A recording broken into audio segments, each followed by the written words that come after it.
15 badges flashed in the warm glow of string lights. And just like that, Margaret Ellison's smug confidence crumbled. For weeks, she'd buried me in HOA violation notices, tried to find me into submission, and spread whispers that I didn't belong here. Now, standing on my front porch, her face pale and lips trembling, she realized she had made the worst mistake of her reign, calling 911 on the new police chief and crashing a party full of cops. I wasn't always the guy throwing neighborhood parties. My journey to becoming Chief Alejandro Reyes of the Bay Ridge Police Department took 12 years of sacrifice, discipline, and grit.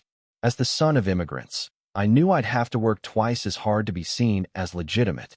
When I was finally sworn in last month, the first thing I did was buy a modest 2-story home in Bay Ridge Estates.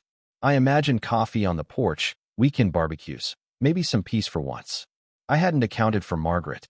She introduced herself on day one, binder in hand, plastic smile stretched thin. Her hair was perfectly coiffed, her tone condescending. "We take pride in this community," she informed me, launching into a breathless rant about bin placements, grass height, and paint swatches. When I mentioned I was the new police chief, she gave me a look half doubt, half disdain. "You don't look like one," she said. I just smiled and kept unloading my boxes. The harassment started small. An email demanding I repaint the porch. A warning that my mailbox was too modern. A fine because my welcome mat didn't meet aesthetic guidelines. My neighbors began to open up. Walter, the elderly man next door, warned me to keep records. Margaret had driven 3 families out in 2 years. Others told similar stories. A young couple was fined repeatedly for cultural decorations. An older widow got notices because her grandkids visited too often.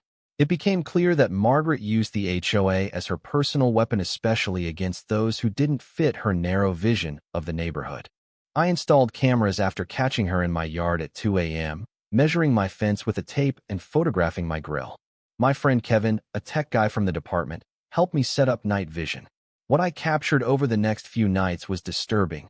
Margaret trespassing, tampering with landscaping, even salting my lawn. I sent the footage to my old law school friend Lisa, now a property lawyer. "This isn't just HOA overreach," she told me. "It's stalking." But the real game changer came when I met Dr. Naomi Patel, a neighbor who nervously knocked on my door one night. Her husband, a real estate attorney, had compiled years of suspicious property sales and shady financial patterns linked to Margaret. They had evidence that Margaret was receiving kickbacks, pressuring families to sell low, then letting her church friends swoop in to buy high. HOA funds were being siphoned through inflated contracts and funneled into luxury upgrades on her home. That's when I knew I had her. I started attending HOA meetings and asking quiet but pointed questions. Where was the $40,000 for landscaping used? Why were contractor payments double market rate? Margaret stammered, deflected, accused me of dividing the community. But I saw the shift. Neighbors were listening. Jennifer Miles, the HOA secretary, approached me days later. "I've been keeping my own records," she whispered. She had forged documents, fake invoices, and emails showing Margaret instructing vendors to lie. It was everything we needed. So I threw a party. A big one. I invited every neighbor except Margaret, along with the city comptroller's rep, the housing authority liaison, and most importantly, entire department. They came in plain clothes, parked blocks away, blending in like any other guests. The food reflected my roots: me mom's empanadas, my dad's grilled pork. Music played softly. Kids ran in the yard. Laughter filled the air. Margaret, predictably, lost her mind. She watched from her window for hours, pacing, photographing, texting. Finally, she marched over and rang my doorbell like it owed her money. "I've called the police," she announced. "You'll be cited for violating community guidelines and noise ordinances." I just smiled. "Come on in," I said. "Let's wait for them together." She stepped into the backyard and froze. Everyone was there. Officers, neighbors, city officials. And the disturbance, she reported? Peaceful, joyful, entirely legal. When I introduced her loudly to the crowd, 15 people simultaneously flashed their badges. Captain Lacey stepped forward. "Miss Ellison, I'm Captain Lacey of Bay Ridge PD.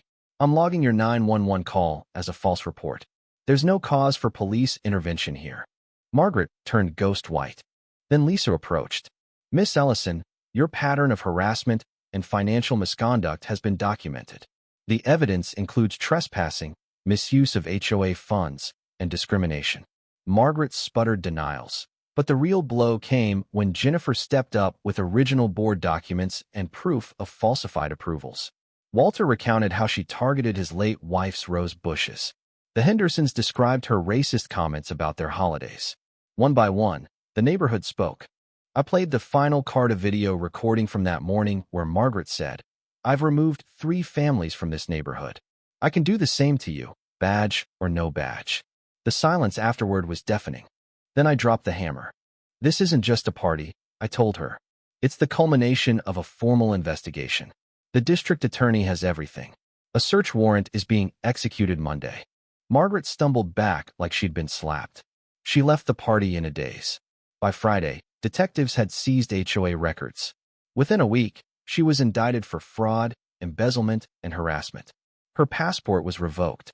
She was forced to resign and pay restitution. Socially, she was finished. Her old friends ghosted her. Within 3 months, her house was on the market. We held a community potluck soon after. Neighbors brought dishes from their cultures. People laughed, shared stories, and kids played in the open without fear. The HOA, under Jennifer's interim leadership, suspended all arbitrary rules and launched a full transparency initiative. I joined the board, helping establish systems that actually serve the residents. Property values didn't drop, they went up. Turns out, inclusivity is good for business. A year later, standing under the new "Welcome to Bay Ridge Estates" sign, I smiled. Margaret thought her rules would protect the neighborhood. What really saved it was justice and the strength of the people she tried to push out. Never underestimate a man with a badge, especially one raised to fight for what's right.